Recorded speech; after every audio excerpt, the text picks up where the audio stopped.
Well, good morning.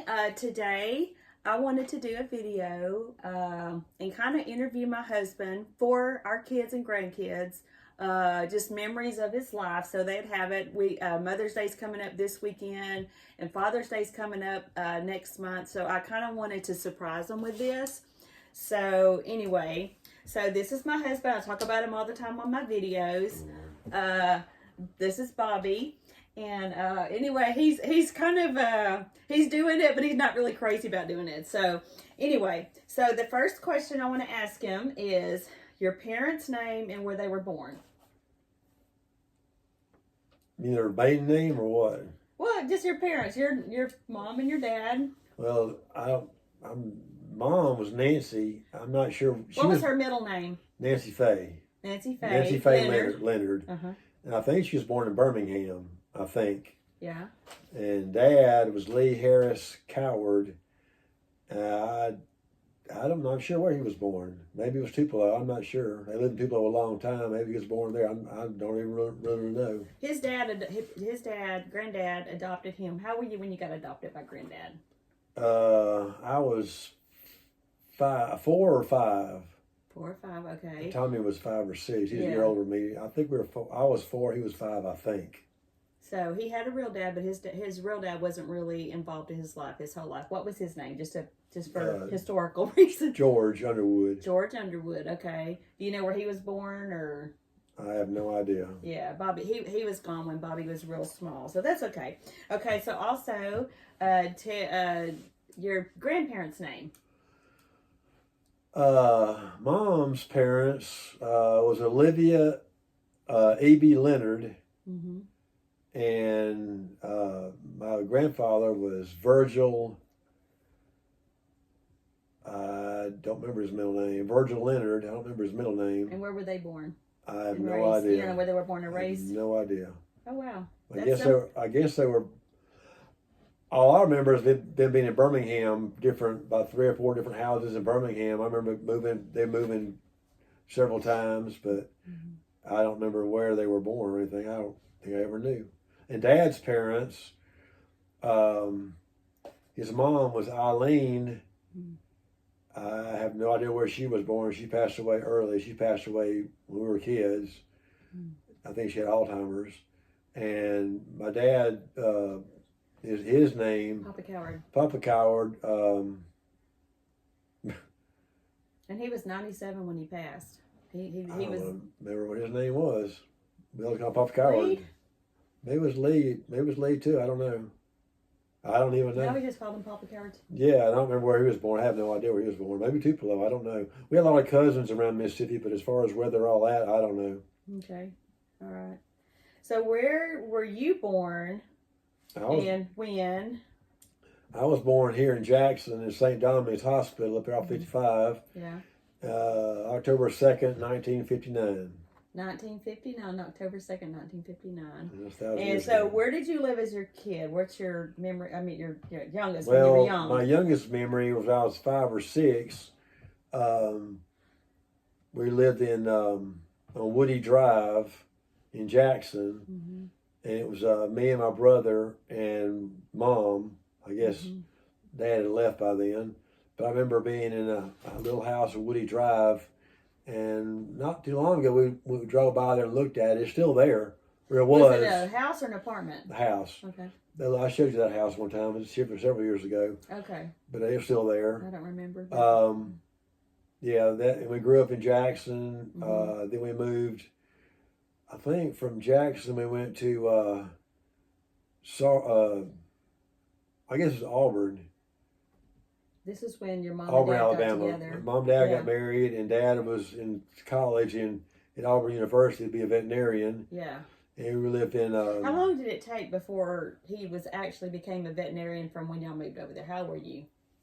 Well, I guess I was probably 5 or 6 when we moved over there. But I think Auburn's 4 years. But he went to Hines, I guess 2 years, like everybody else does. And he went to Auburn. I guess he went to.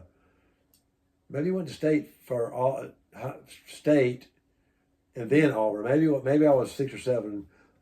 I don't think I was in elementary school in Auburn. Must have been probably third or fourth grade. It was probably 3 or 4 years there. He was probably in state. Mm-hmm. And then we moved to Auburn. He went to Auburn University. He graduated from Auburn University as vet school. And we lived in Auburn for 4 years during that. Then after that, we moved to Sardis, Mississippi, where he interned with Dr. Scheidler in Sardis for, I would say, 2 or 3 years, Mm-hmm. maybe longer. I'm not sure how many years it was. Then we moved to Clinton. We moved back to Mississippi. We were still Mississippi and Sardis, but it was back to Jackson area, Clinton. Yeah, Clinton. Yeah, so we were in Clinton. I was in the 6th grade. When y'all moved back? We moved back. I was in the 6th grade and stayed there, through high school and Mm-hmm. and then. What's some of the things you loved to do when you were a kid? Just fun things that you loved as a young kid. I don't remember much about being in Jackson. In Auburn, we lived in a cul-de-sac, in a cul-de-sac, and we had a ditch that went across the backyard of the apartments, and there were several apartments there in a row, and about 3 of them up, we had some friends up there. They had a zip line that went across this big ditch, and we used to we'd dam the ditch up every so often and fill it with water. And we dropped down in that and swim around in that. No wonder you love the zip line. Yeah, that's why you built our grandkids a zip line. It was a long zip line, and we just put a pulley and a bar to hang on to. And I could just see you doing that as a kid too. we didn't hang on or go across the parking lot with a tree tied to a parking lot. That's how long it was. Well, it was tied to a parking area of the apartment on the other side of the ditch. Oh man! And the back parking over there it was just dirt. They had a mattress up on the wall on a tree. We used to glide across there and all the way to the parking lot over there, and then come back. They had a bridge across the ditch. We come back and do it again. Come back, do it again. How old was you then? We were in Auburn, so it must have been, I would say, probably between the 4th and 5th grade. So what's that? You'd have been 10 8, or 11? 10, 11, okay. Something like that. Yeah, 9 or 10, 11. But we used to do that, and we had bikes. We used to ride around. Our street was pretty safe. It was a cul-de-sac. It wasn't much traffic. We used to ride our bikes up and down. I remember that. And did you have a best friend besides your brother? His brother, Tommy, and him were born on the same day, 1 year apart. Yeah. Tommy was a year older than him. So was he your best friend, or did you have a best friend? We had several friends in the neighborhood. There was kids of people going to school there, but I don't remember I don't remember their names or anything. I just remember a bunch of kids being in the neighborhood, and Dad built some rabbit hutches. He used to raise rabbits in the backyard, and they'd get out there so often. And I think I don't know if we turned them loose or what, but when we moved, we gave a bunch of them away, I think. We had a bunch of rabbits. They multiply. We had a bunch of rabbits, and they were down the lower part of the backyard. But what's one of your favorite childhood memories of that age? Just being in Sardis and. Well, that wasn't Sardis. That was Auburn. Oh, in Auburn. Okay. That was Auburn. And we used to, like I said, we didn't do much. We went, we went to school and we hung out in the neighborhood. We didn't hardly go anywhere. We just pretty much stayed right there close to the house. Okay. And then we moved to Sardis, but they went to school up there for several years. Do you have a favorite childhood vacation from that age? I'm not sure what age it was. Every year we used to go to Alabama on the coast, Orange Beach, and I think Mom and Dad, Uncle Buck and Aunt Linda, and maybe my grandparents, maybe they all got together and rented a cabin down there. I'm not sure who paid for it. I'm sure Mom and Dad and Uncle Buck and Linda, but we used to meet there. For like a week or something? Yeah, they rented for a week, and I'm not sure how long we did that. It seemed like we did it for several years. And we'd go down there and we'd swim. We were right close to the ocean. We'd swim out there. There's a lagoon area. We'd swim out there, and there was we had Uncle Clater, my grandmother's brother, Uncle Clater. Was he older than her or younger? I don't know. He was just an old man. I know that. We was down there. He had an old boat that we used to go shrimping. He'd take us out in the ocean. We'd shrimp for several hours and come back, and then they'd cook out that night whatever we drug up from the ocean. And it was Aunt Ruth and Clater. They lived there for years down there. But we used to go boating. We had I guess you swim, go boating, and lay out there in the sun, catch a few rays. But it was nice to get away down on the coast. But so when you got older, what did you like to do? What do you mean? So you did that. So that was like that. You Well, that loved was to do like that. through until I got. Well, they did that. I remember one time my first wife. We went down there once. I'll go grab it. That was wrong, I think. Just go ahead and keep talking. We weren't married, but we went down there for the week, and that must have been back in 81 or 82, vacation back then, but I don't remember, I guess that was like 40 something years ago. But me and Michelle weren't married then. We just went down there for the weekend. So they had the cabin that week. Did you have any That was hobbies? probably the last time they had the cabin. Hobbies I or was probably Hmm. 20, 21, 22 back then. Yeah. What about hobbies or sports that you liked? I mean, just like stuff that you personally like to do. At that age, I started working when I was 15. Right. We moved back to Clinton. I was in junior high at sixth grade, and 6 through 12. I just went to junior high and high school around Clinton, and we didn't do much stuff. We did a lot of stuff with the church. The church had a lot of youth activity stuff. They had camp, and Didn't you play baseball or was we it played softball. We had Yeah. softball league with the church, Yeah. and we played softball for several years. You were in choir, right? Yeah, for a couple of years. Did you enjoy choir too? Yeah, we had choir. He's a really good singer, actually. He doesn't No. really sing. Yes, he is. He's We had really good. everybody. He doesn't sing too all often. all the youth in the church Yeah. basically was in the choir. Yeah. I mean, they had a youth choir, then they had a That's how college most choir, then they churches- had an adult choir, Yeah. and we kind of did that through the ranks. But Mm-hmm. then at age 15, I started work. I was supposed to wait till 16, but I kept pestering the store manager at Winn Dixie to hire me, and finally he did about 2 months before I turned 16, and so I started working part time at Winn Dixie and So worked that there he loves to for work. So years. he's a workaholic. So that probably was his favorite hobby or sport. Yeah, I didn't. He also did a lawn service. Once I started, well, that was You cut before. grass. Well, I know that's something you did too. Well, Before- back when I guess that was junior high. I was probably 14 or 15. I started cutting grass in the neighborhood.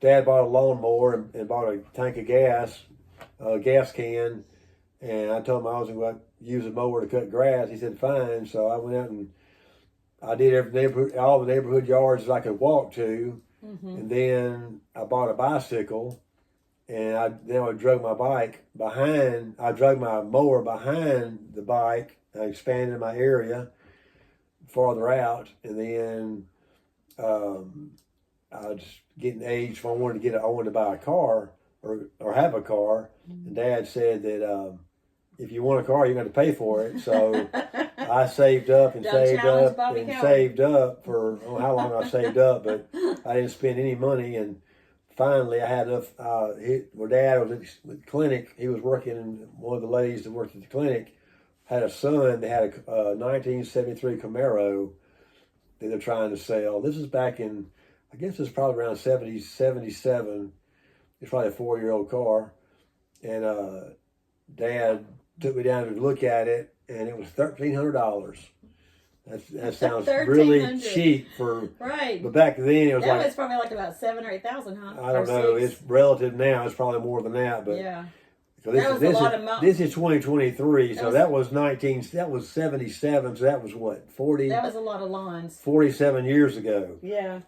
Anyway, I saved up $1,300, like $20 a pop or $10 a pop, whatever, to get that car. I paid cash for it. That's good. Let me ask you this. How much do you think you've changed from the time you were young until now? Have you changed that much, or do you still have that aggressive, go for it personality? Well, I know the answer, but I'm going to I see if don't he's going think to be I've honest. changed. I don't know. I probably have over the years somewhat. I don't know what has changed, but When he gets his mind made up on something, he's going to get it. I can tell you that. well, yeah, it's pretty like everybody, I'm sure, is the same way. No, I don't think so. Oh, my goodness. Yeah, but I've been working since age 15. Oh, yeah, right. This is 64. That's been what, 49 years? Yeah. So you're basically a lot the same, but you've matured and mellowed out over the years. I can tell you that since we got married. You've definitely mellowed out since when we first got married. Let Well, me ask you. I had a stressful job. Well, I say stressful. It wasn't stressful. It was intense. I went from working at Winn Dixie, then I worked through all the ranks and up to assistant manager, where I was running the store, and then I left it there and went to Jitney Jungle, It was another store. Yeah. It's a family-owned grocery store here in town, Yeah. and it had 100 and something stores. Then it had 200 stores, and eventually I worked through the ranks there. I was produce manager. They pulled me out of the store. You were a produce buyer then. Well, they pulled me out of the store from I was a produce manager to pull me into the office to be a buyer to train, because they had two buyers and one of them was fixing to retire, and they had me training for his spot. So I took his place, and then the other guy that was there, John, he was training me to take his place. He was moving up. I was taking his place as the junior buyer, and John was unique. He took his job very seriously, and So do you. he wanted to make sure that the job got done the way he wanted to do it, and he wanted to make as much money for the company as he could, Which is good. And he didn't take no for an answer, and I kind of learned under him, and John, after about 6 or 7 years, John came down with cancer. And he toughed it out for about a year in the office, and he got to where he couldn't come in anymore. He still worked from home for a little while, but he got where he couldn't do that anymore. So I wound up doing not only my stuff, but his stuff, everything. Yeah. And they wouldn't hire anybody else, so they just kept me doing all of it. Yeah. And that's when it got a little intense, when I was trying to do everything for the whole company. But let me ask you some other so I was questions. probably Steve. a little stressed at that point. Just tell us some of your strengths and some of your weaknesses, some of your likes and some of your dislikes. I mean, I know some of these about you, but what do you see as some of your strengths? Like, you are a go-getter, you're dependable, he's got really, really good work ethics and always has. I mean, when we first got married, I remember him working 2 and 3 jobs. And sometimes more. We were like, literally, when we first got married, I made a lot of money when we first got married, and he did too. But then I lost my job. I didn't really lose my job, but the people that owned the company. What moved. It was I was buying at Jitney, and Susan was selling tomatoes at the farmer's market. I'm going to go into that later, but go ahead. Well, I mean, yeah, I want to tell them how we met later. I'm gonna get you to describe. Well, what I'm saying was, once we got married, before we got married, actually, I told Susan that I couldn't, in good conscience, keep buying from them if we were married, because of the amount of money they were paying her to sell to us. I was making a killing, because if you're selling to someone that's selling to 200 stores, I got so much. I had like a commission. And then once that we got married, he said, you need to tell them the only way I can buy from you is they put you on a flat salary. You can't have commission. So in the beginning, my salary dropped like substantially, but eventually the company I worked for actually moved out of state. Even though they offered me a job, I was like, no. So then I ended up losing my job and having to find something else. So we were doing really, really good when we first got married, bought a house. And then we went from doing really, really good to I was scrambling. Well, when we first got married, we were in Susan's apartment. And most people, they go from apartment to a starter home, to another home, to another home, right. to another home. Then they find their dream home, they move into it. Right. After several moves or several years of saving. But we were having a pretty good income, and we went from our 3-bedroom apartment. Well, she had a 1-bedroom apartment. We got married, I moved down to a 3-bedroom apartment, right down 3 buildings down, and we stayed there for maybe a year or so, I don't know. Then we bought our dream home. We bought the dream home. It's beautiful. In North Jackson, and it was extremely. It ended up becoming too much. It was an extremely nice home, and it was a little pricey, but we could make it based on our double income. But then we weren't thinking like kids. We weren't thinking like adults, thinking like kids. And all of a sudden, once one income goes away, Yeah. you're cut in half. Then you start doing. So then we were scrambling. Then you got to figure out what to do to keep making the house payments. Yeah, I was cleaning houses, selling little site like Avon, whatever. I mean, it was just like we went through that. I babysit, cleaned houses. Yeah, out through newspapers. Okay, so did you ever get in trouble as a child, and for what? What was something you got in trouble for as a child? I have everything. I don't recollect one certain thing. Everything. You can't think of anything in particular that you did that you got. What about the time when you threw that thing at Tommy and the aquarium broke? We were in Clinton. Oh, we're always fighting. Mom always said, "Y'all gonna fight? Take it outside." I always had to drag Tommy outside to fight. But we one day or night, I don't know, we were doing something. He threw something at me, and I turned around and threw it back at him, and he dug and then went through the aquarium. He had an aquarium on the bookcase next to his bed, and it went all over the room. It busted the aquarium, and water went everywhere, all over his bed and the floor. And I got in trouble for that, I'm sure, but. Like everything else I got in trouble for, but right. I don't remember. That was one instance, but I'm sure Dad probably remembers more than I do. And Tommy probably does too, but I don't remember all the different things. He's just kind of a blur. What was your favorite meal your mama cooked when you were growing up?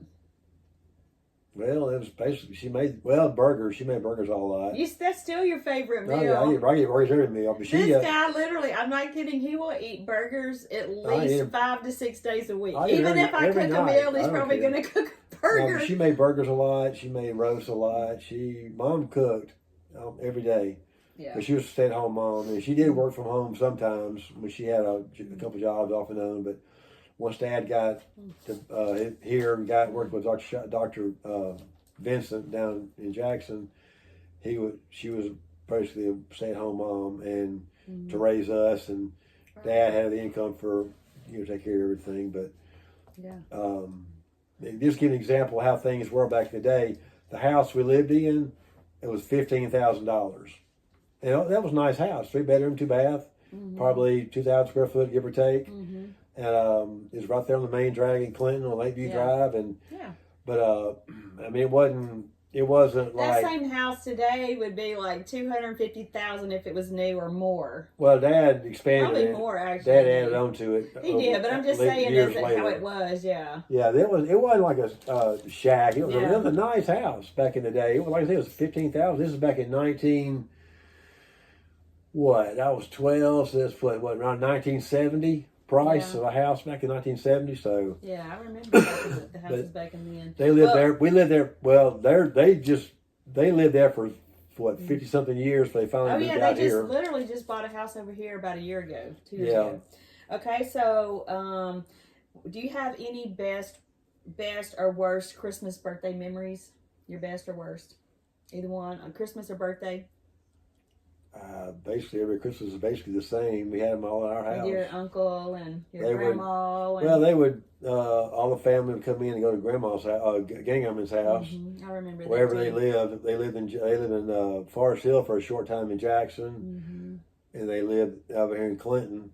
Yeah. So we'd all go over there, or we'd have Christmas at our house. We'd have lunch there. But it was one thing about your mama. I remember is she celebrated everybody's birthday. Everybody got a birthday. That's the thing about your mama. I mean, of course, all moms celebrate birthdays, but I mean, Nana would go all out on birthdays. Yeah, we did that. She'd always make a cake. Let me ask you. So, since we're speaking about your mom, what do you remember most about your mom? Give me some just memories about Nana. She was always at home doing stuff. She was taking care of us and taking care of the house and.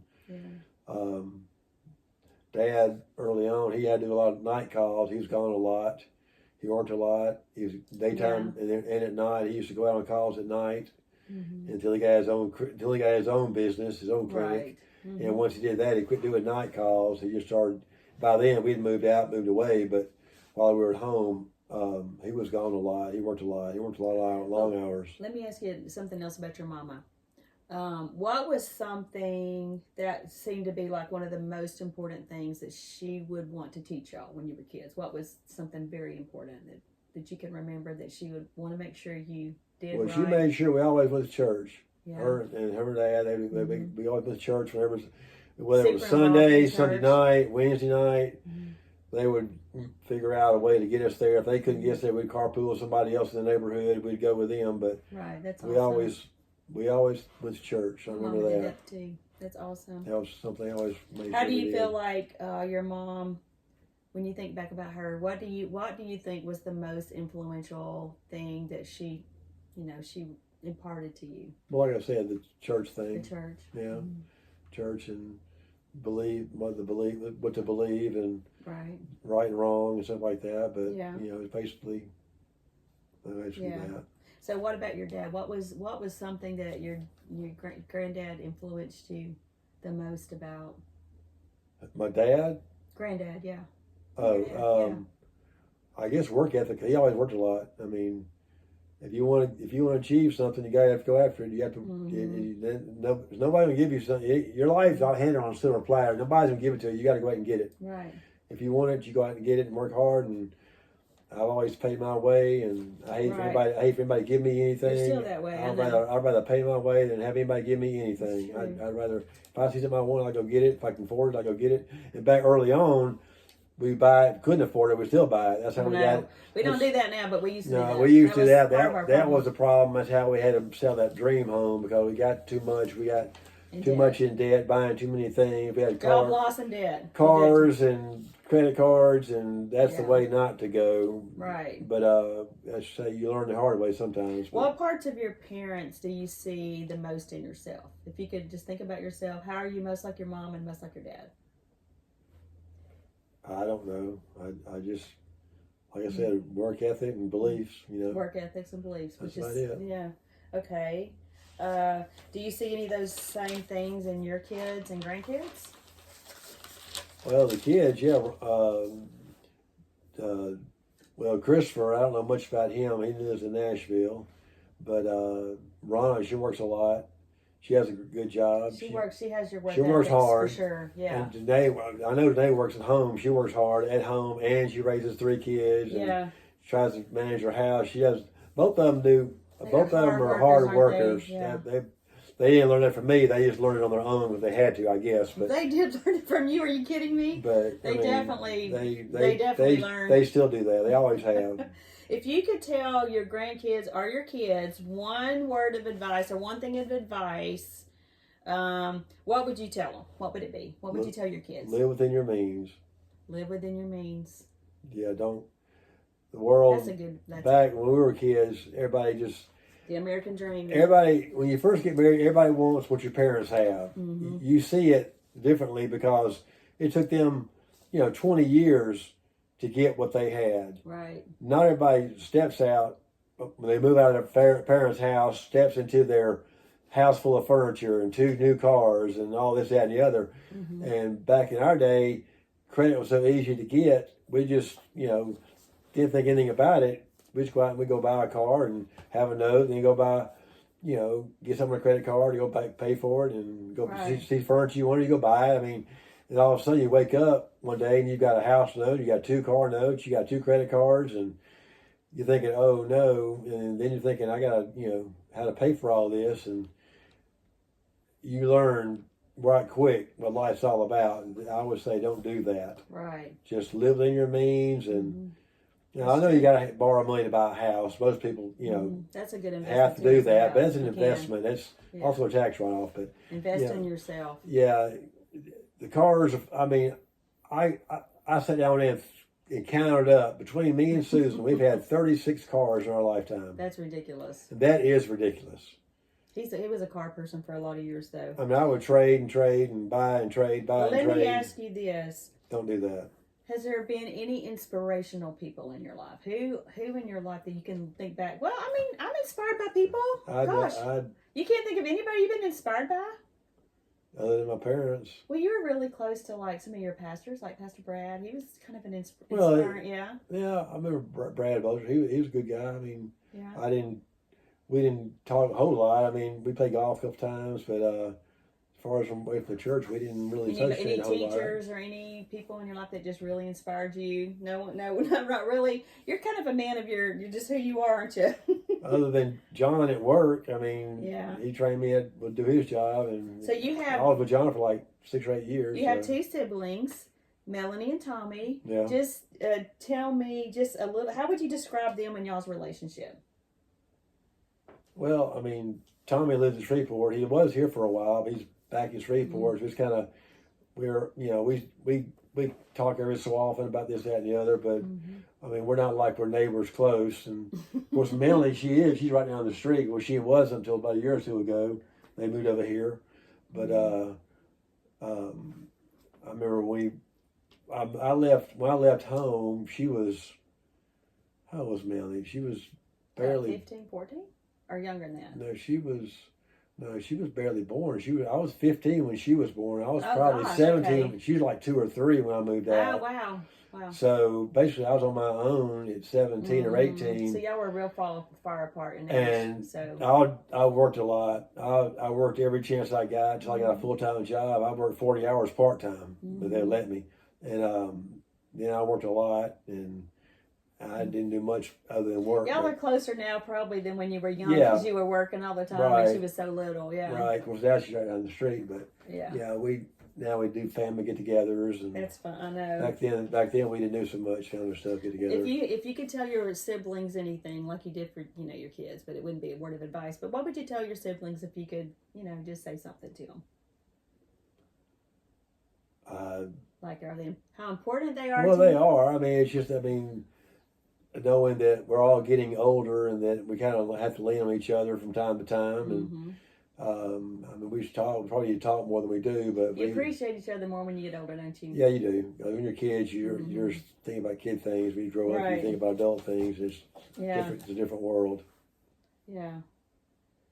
Okay, so this one is now going to be about us. So because I've shared this many times on my, about how we met, but I want you to give your explanation of how we met, and you can even start back with what you told me the week before your prayer that you prayed the week before we met. Just kind of go into that for the kids' sake. They probably don't know this. Oh, I mean, when you're a kid, you're always wondering who you're gonna marry, and of course, I didn't date a lot. I was in high school. Like I said, I worked a lot. I mean, Friday nights was date night, but not for me. It was work night because anybody that wanted off at the store, they took off. I took their spot. Yeah. I worked a lot. These are work. Anyway, so you were married and divorced. Yeah, I was married, divorced, and then I was working at Jitney.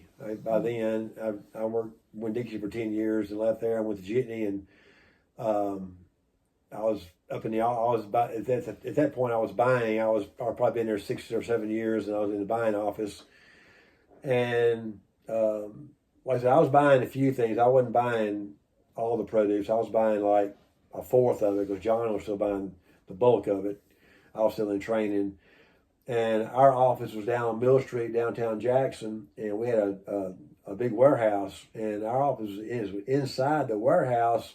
We had 2 great big picture windows looking down into the dock where I could see what was going on, see trucks coming, trucks going, see what was coming in. So I was kind of observing from a bird's eye view of what was going on. But why did you pray the week before that? I know you're going to talk. I was just... in your office you were praying, or you were somewhere and you were praying to the Lord. I Lord. don't remember exactly where I was at. Just thinking about getting married, having, getting remarried, and because I was tired of being alone or whatever. I just remarried. I just wanted to... God, give me a beautiful woman, blonde, blue eyes with great shape, without going into great detail. Anyway, lo and behold, I'm working one day, minding my own business, and out in the dock is always hustle and bustle. It's forklifts and guys working, guys hollering, there's music playing, screaming, cussing, all kind of mess going on. Typical warehouse noise. And of course, we're in an office, you couldn't hear all of it. You could see it all going on down there. And one day, I was out of the corner of my eye. The windows are to my left. Like the next week, me and John were facing each other, and we had desks put up together. We were facing each other, and out of my corner of the eye, I noticed that the warehouse, everything had kind of stopped. I thought, they're going on break or something. I looked down the window, and everybody was looking at the tunnel. We had a tunnel below our office where you could walk underneath. Like a little hallway, kind of. Yeah, we're above the hallway, and I looked down, and everybody was looking in the tunnel, And I looked, and I was looking, and finally I look out, all of a sudden this blonde-headed woman turns the corner down there. I look down, I'm looking above, looking down at her, and she was carrying a bag. I didn't think nothing about it. I thought, well, they were all looking at her, because any woman comes in a warehouse, guys look at her, okay? Well, of course, Susan was drop dead gorgeous then and now, so, but, I mean, she walked in the warehouse, and everything just stopped, and I didn't really, I kind of noticed it, but I didn't know she was coming to our office, because we were upstairs, and so eventually she made her way up the stairs into the office behind us where the receptionist was. And I noticed the guys outside were working again, so I thought it was no big deal. But about that time, somebody was knocking on our door to our office, and I think John said come in. I don't know. Anyway, I was on the phone, I think, at the time, and like 90% of my day I was on the phone. But Susan walked into the office, and she's standing. We had stairs leading down to our office too from there. We were kind of you have to walk up to get. You walk up and walk down. Anyway, it's weird. Anyway, so she walked down, and she's. I think we both were on the phone. Me and John both went maybe, and we were always on the phone. This is back in the day before you had cell phones. This is push button phones. Everything was fax and phones. Yeah. Anyway, this is like back in early '90s, or actually early '80s. Anyway. So it actually was 1990 because Danae was 4 years old, and I moved there on her 4th birthday in June. It's just born, it's 1990. Late 80s, early 90s. June 1990 was the no. It was June 1990. Okay. Yeah. But anyway, she walked down there, and I think John hung up first because I was on the phone and I was kind of half listening. And he asked her. She walked in and said who she was, where she came, who she worked for, and she had a bag of tomatoes.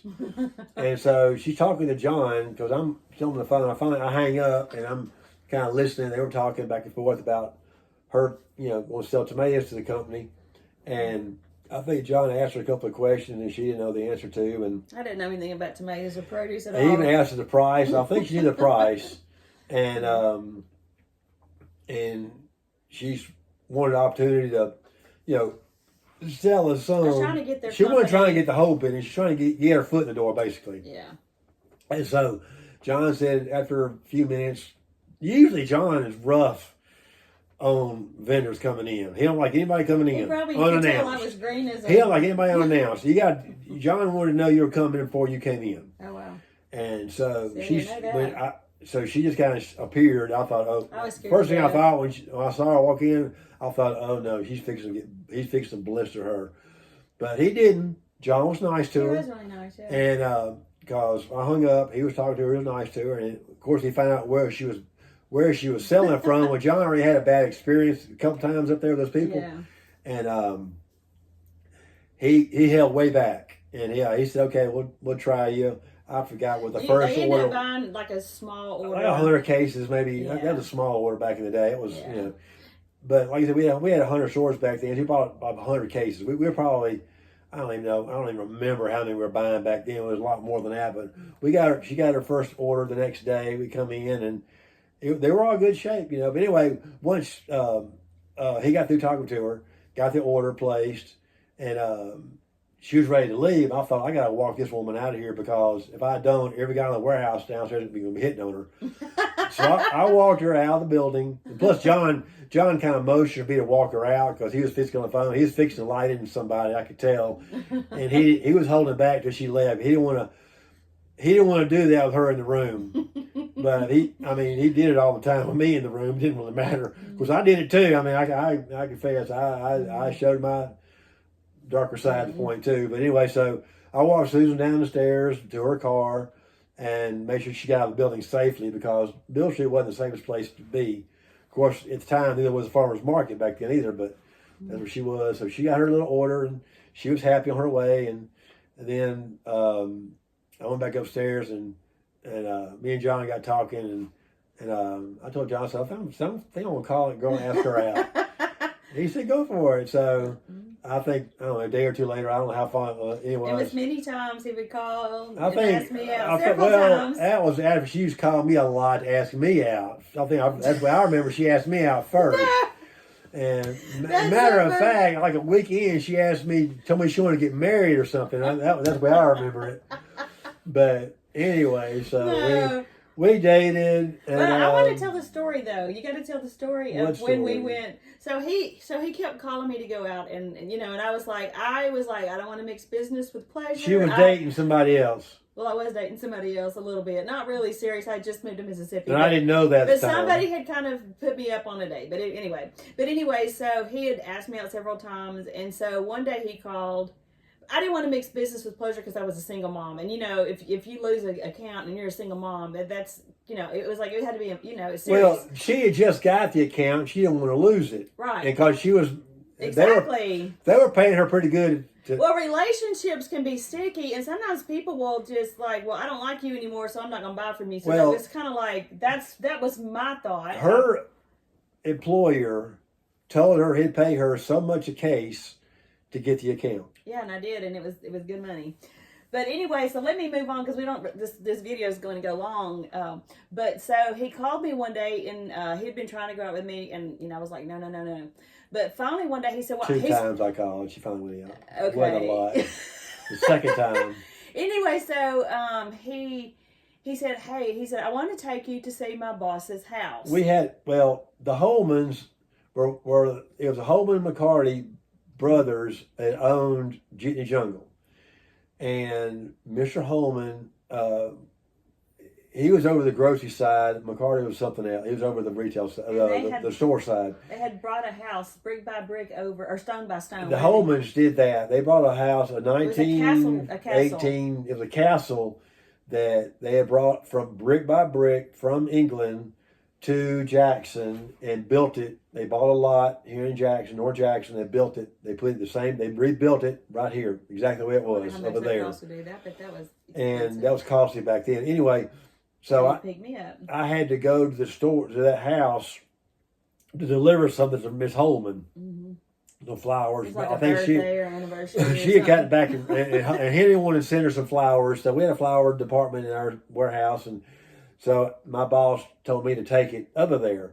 So I thought, well, I'll swing by the farmer's market, grab Susan, say hey to Susan on the way, and see if she wanted to go to lunch or something. And I told her where I was going. And I loved houses. And so she wanted to go. I did want to see that because I became a real estate agent. It was always my dream to sell houses. So the house thing really got me. So anyway, we went, and so I went over there, and I pulled up this big U-shaped driveway in front of their castle house. Let me do a little insert real quick. Go ahead. So when I was 14, 15 years old, I had a dream. It was more like a vision. This is just the craziest thing ever. I dreamed that I was with my husband, and in my dream, we were in a sports car, and I only saw the side of his face. And I knew he had dark hair and a mustache. That's all I knew, but I couldn't see the face to face. Anyway, so we drove up to this castle. We pulled in around this curvy thing. U-shaped driveway. U-shaped driveway. My husband, still didn't see his face. He went to the back of the car, opened the trunk, pulled out two suitcases, one for me, one for him, and I knew in my dream we were going to stay there for a week. We walked in this castle. I thought we were on vacation, but anyway, we were there for a week I thought it was like a honeymoon vacation something. This is her dream. This was my dream, true story. We walked up the staircase, up to a room that had a 4-poster bed. Okay, so I'd had that dream, woke up from this dream as a young lady praying, and woke up my whole household. My mother and my 2 sisters ran to my bed, and they were like, are you okay? Are you okay? And I woke up and I was just crying and just like it was so real. And I said, I seen my husband. Like it was so real. I really think it was a vision. So anyway, so go from there. So we're going to this house. The castle there, the neighborhood they're in, it was in the middle of like a cul-de-sac. It was a big circle around, and that castle was right in the middle. In Jackson. The road was all the way around it. Mm-hmm. The driveway to get in was in the back. By tennis courts and the pool, all that mess back there, but the U-shaped driveway in the front, go in the front entrance. So I just pulled the car up in there because I was going to go up there and give Miss Holman, I think, some flowers or something, wherever I was delivering. I forgot what it was, but anyway, so we were driving toward the castle, and I could see it coming down the street. I knew exactly where it was. I've been there lots of times, and I pull up in the U-shaped driveway, and Susan is freaking out in the car. She sucked Oh all my God, oh she my God, sucked oh my all the air God. out of the room. I mean, it was so surreal. It was like I was living out my dream. And I had no idea what And I what said, was going oh my on. God, oh my God, oh my God, oh my God, oh my God. And he's like, what? He thought something was wrong. And I said, I've been in this house before. He's like, you've been here before? And I was like, well, no, not really. I said, I had a vision about it. I was like, I can tell you, there's a woman that I can tell you I can describe the woman that's going to answer the door. I can tell you about the staircase. I've been in the house. I said, I went upstairs to a 4-poster bed. He's like, and he was like, yeah.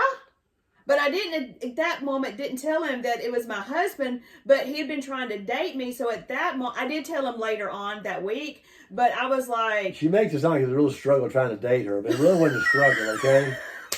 She needs to make it sound like that. But I didn't want to mix business with pleasure. That's what it was about. She didn't want to lose that, I found him very she didn't attractive. want to lose that commission's what it was. No, as a matter of fact, actually, I will say this. When I first walked in the door, I saw him and I'm like, I had this thought, well, that is a nice looking man right there. But he had a picture of his son on the desk. So I didn't know he was divorced. I thought he was married. Go ahead, though. Until you told me later, yeah. Anyway, we're at the house and Miss Holman, I give her the flowers and I come back to the car and Susan tells me all this stuff about the house. And I said, yeah, that's exactly what it is. I've been in there lots of times. I haven't decorated. I've had do stuff there lots of times, but I said, that's exactly the way it is. And so I don't think we had lunch. I think I just took her back to her. No, we went to Ruth's Chris Steakhouse. Yes, we went to Ruth's That Chris. day, I don't remember. Yeah, you took me to lunch and I got chicken and you got steak and you were like, why are you eating chicken at a steakhouse? Oh, okay. Well, anyway, then she went back to her work and I went back to my work and the rest is history. Okay, so how did you know that I was the one?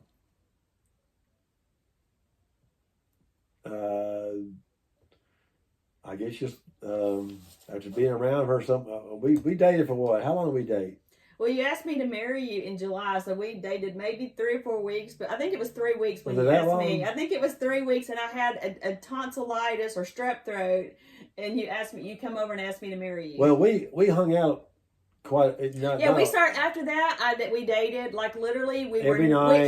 we were together. We were inseparable from that point on. After that day, because it was like every night I'd go over there or her apartment, and then I would back then also newspapers. Hung out every day. I had a paper route, so I would leave work, go over there, and then I would go run a paper route at 1 o'clock in the morning. Mm-hmm. Then go back home and change, and then I would go to work. So I was either at work or with Susan, one or the other. And I kind of knew after being around her that long that she was the one because just the way she was and her just, anybody knows Susan been around her more than a day or two knows how she is and they know what kind of person she is.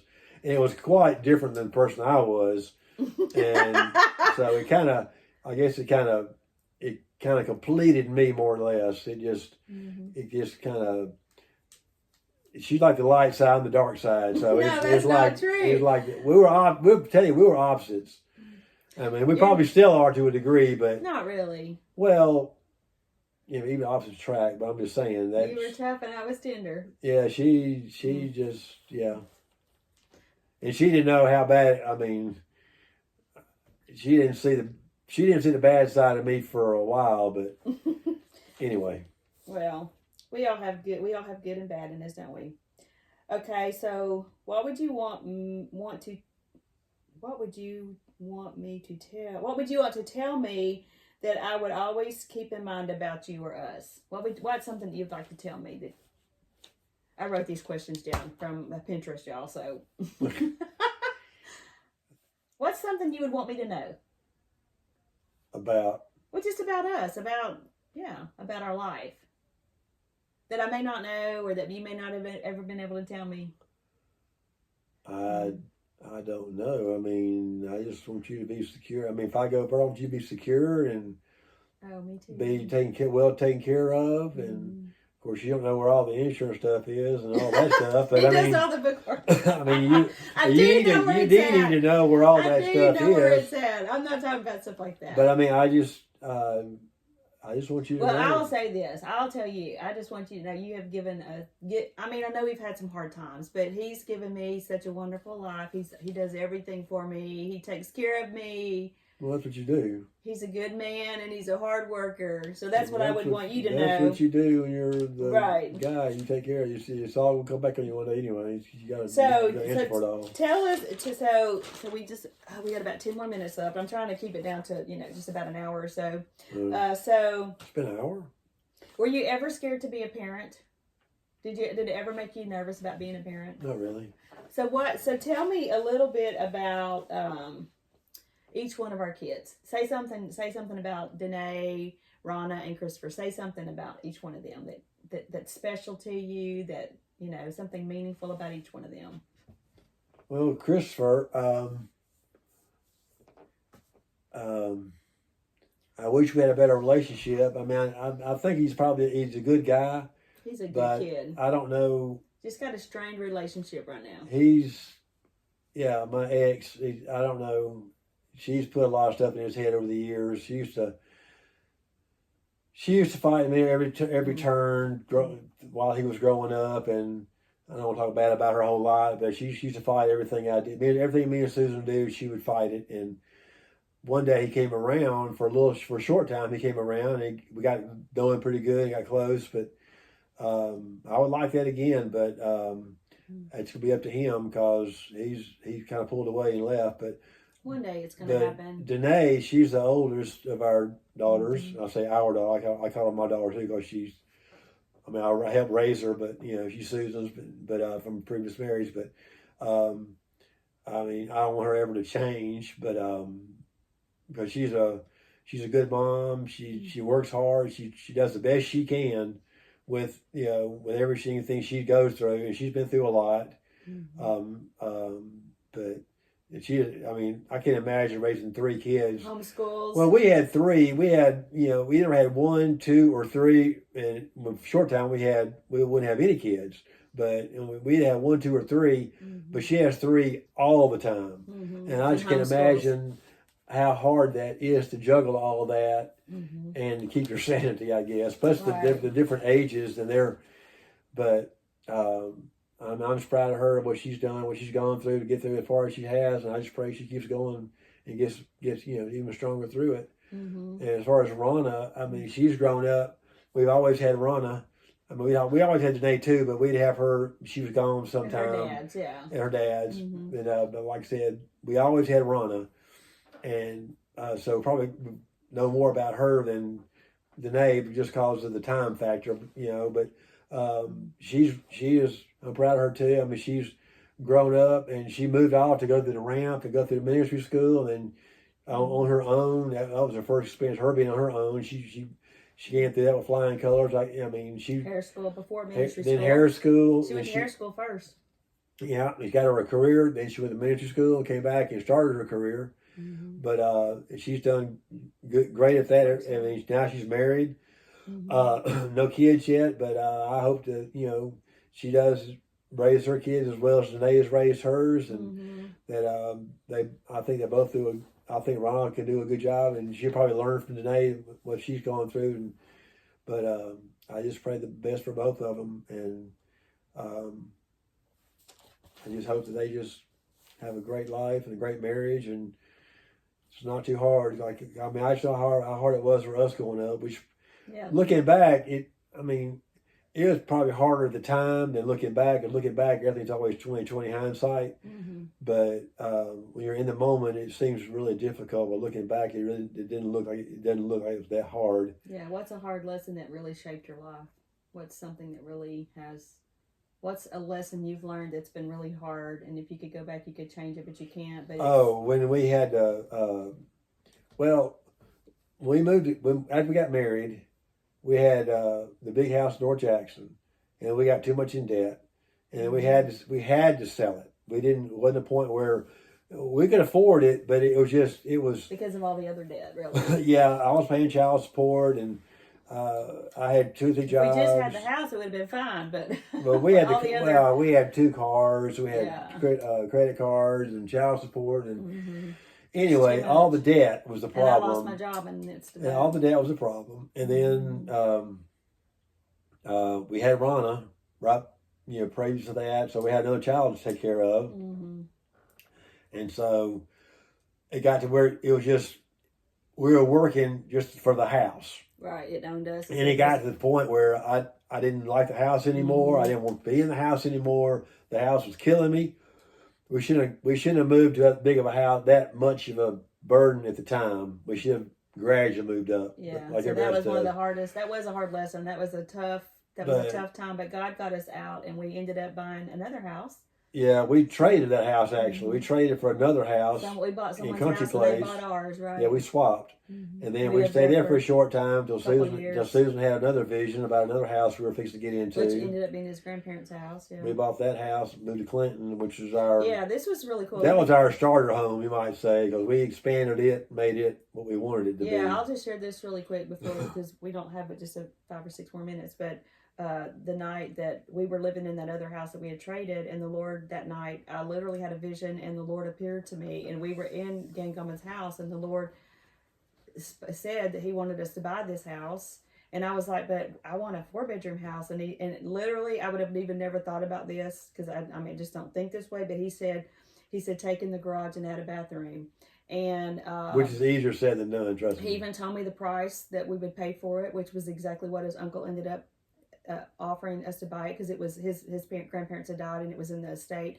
And the same night that I had that dream, my daughter woke up the next morning, Danae, and she says, Mama, she said, I dreamed that we moved into this house and it had booger green carpet, which it did. That's exactly what it did. So it was like that night, and it was just God. And we moved there and raised our kids in this house in Clinton for years and years. And Bobby added on. We took in the garage. We added a bathroom and lived there for 20-something years. But in the last things I want to say is, what are some of this maybe 2 or 3 of the best decisions you ever made in your life? Kind of end it with, what are some of your best decisions you've ever made? Well, marrying Susan was one, because it probably straightened me out a lot. And then I guess probably getting out of a job, working for myself was another good decision I made, because otherwise I wouldn't have made as much.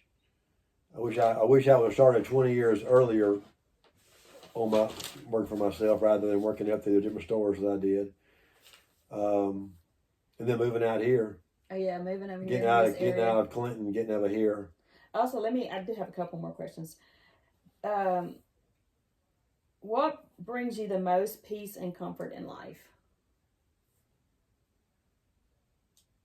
Most peace and comfort. What brings you peace and comfort? Being home, because that's one of my most. That's just me though. Being around my family. Well, but I guess being out here, because it seems like God knew what we needed, what we wanted. We looked for houses for a long time. Everybody knows the stories. Yeah. But when I walked in that back door over there, I knew this is where I was going to wind up. And we love our home. And where it's at, the neighborhood, and it's almost on an acre. Quiet, and it's wooded area. We couldn't ask for a better place for what I needed and what Susan needed, and now Ronald's across the street. How do you want people to remember you? If people remember you in life, seriously, like how do you want people to remember you by what? By what? Quite frankly, I don't care. I don't. I should have known that one. They'll remember me the way they will, the way they want to. I don't have any. That's something different with me. I want people to remember me by she was a kind person. She was very sweet. She was thoughtful. Well, you are, but I'm not. I mean, you are. But you are too.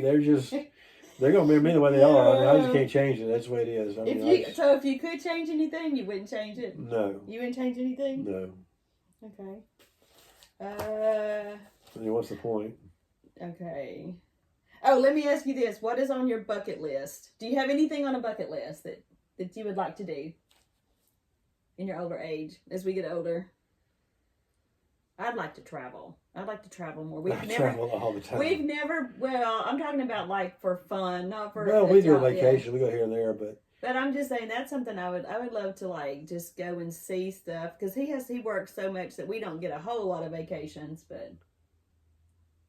Any place, I would love for you to see the Grand Canyon. Did you? I don't think you got. I flew over it a couple times. Yeah, but you never actually got to see it in person. No.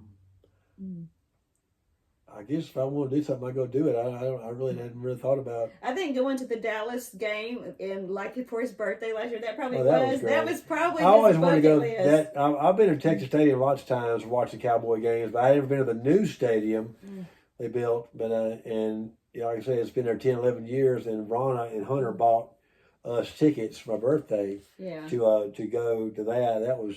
I always wanted to do that. I didn't know when I would And her do it. And But Ronna bought I him kept tickets. every to the year. game. Every year I would check for tickets, and they were astronomical. Unless the nosebleed, and I really didn't care.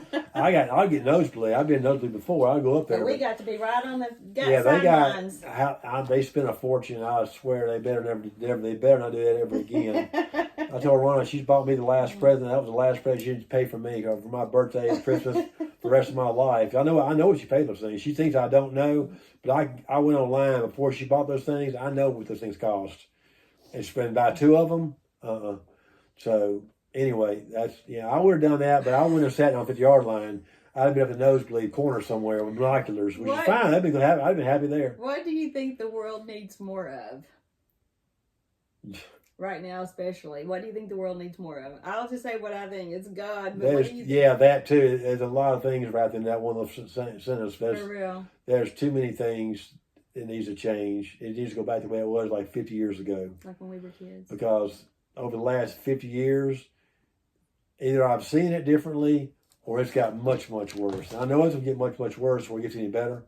For the end times. Because I know he's an end time guru. Well, I know what's going to happen in the end. And he can almost quote Revelations. Well, not that, but I know we're getting close to what's in there, and it's I can see it coming, and it's not slow. It's coming. It's getting faster and faster. What do you think people need and want most in life? Is there any? Well, they need God. That's all they want. They want just whatever they want. Yeah. You know, most the way the world is now. I'm not saying everybody, but most people just want a place to live and raise a family and have a good job, good paying job where you're not struggling. But most people are probably out there struggling right now because of the way the world is now and the way the economy is, and things could be a lot better. But they could be worse. But they could be better. But we're blessed where we're at. We're blessed to be here, and at this stage of life, we're blessed with what we have and what we can do for other people. But before we barely could get ourselves through the door to the next paycheck, whatever. But we're blessed now to be able to, help other people. And well, before we end this, just say one little thing about each one of the grandkids right now. Before we end it, because I'd like them to have that on video too. Well, Christian, he lives. That's Christopher's son, one of his sons. He lives about an hour from here. We don't see him. I probably didn't see him in a while. Wait, I seen him a few months ago. But she brought him to the Megan, stepmama. his mom. Yeah, she keeps us pretty much up to date what is going on in his life, pictures, and we send him gifts and stuff. But I'm hoping that as he grows up, we'll get a better relationship with him maybe later on. But he's such a sweet kid. You got Mackenzie and Micah and Malachi.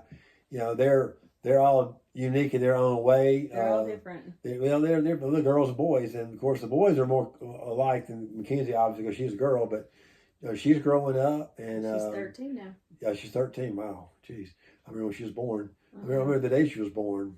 How bad that was a rough day that day for Danae. She was in ICU for 2 months. And Danae wasn't doing very good either at that point. Yeah, we almost lost Danae. Yeah, I remember that day. But that was 13 years. I don't know why it's been 13 years, but it's been a long time. It's been that while. But I just pray that she keeps going down the right path, and she seems to be going right down the right path right now, and she just holds on to the values that her mom puts in her and her dad puts in her, and they guide her along, and she finds her way. And Micah, he's how old is he? He's 8. He just turned 10. 10, jeez. Right? Yeah, 10. 10? Yeah, 10. He just turned 10.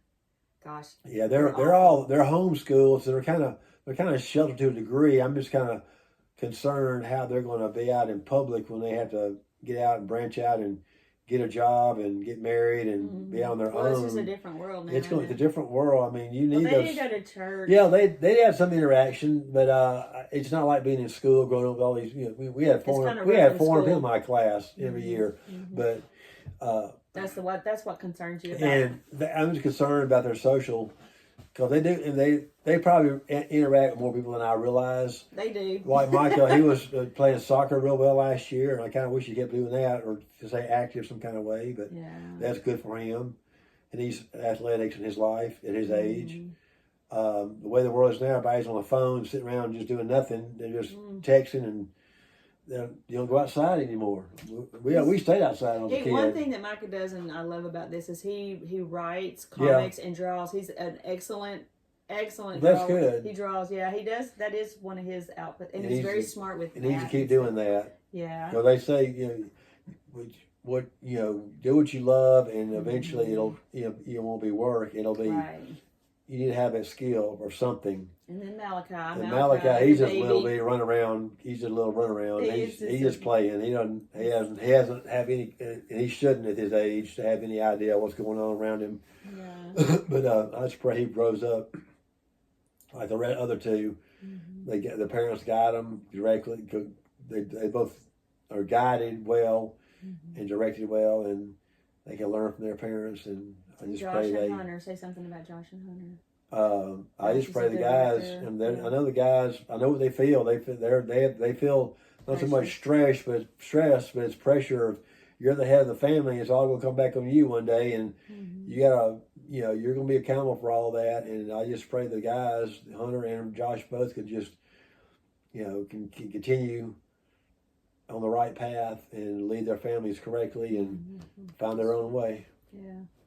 So Well, I know he didn't really want to do this, but I begged him to do it for our kids and grandkids because I told him this morning, I was like, Bobby, if I could have anything, I wish that I wish I had something I could go back and see before, my dad passed. And it was kind of unexpected. He had a surgery that we didn't know was going to be serious. And so I can't, I would do anything to have something that I could go watch and just see my dad on video. And, I have pictures of him and stuff. And we have some really, really, really old reels when he was very young and we were young, but they're kind of like those black and white. And yeah, things have changed over the years. Things have changed. So I told Bobby, I was like, just for the kids, just so we can have this and just tell them a little bit about your life. So he was a good sport. He did it. He did want to do it. So anyway, thank you so much, babe, for doing that. And I love you so much. Me too. Thank y'all. Bye.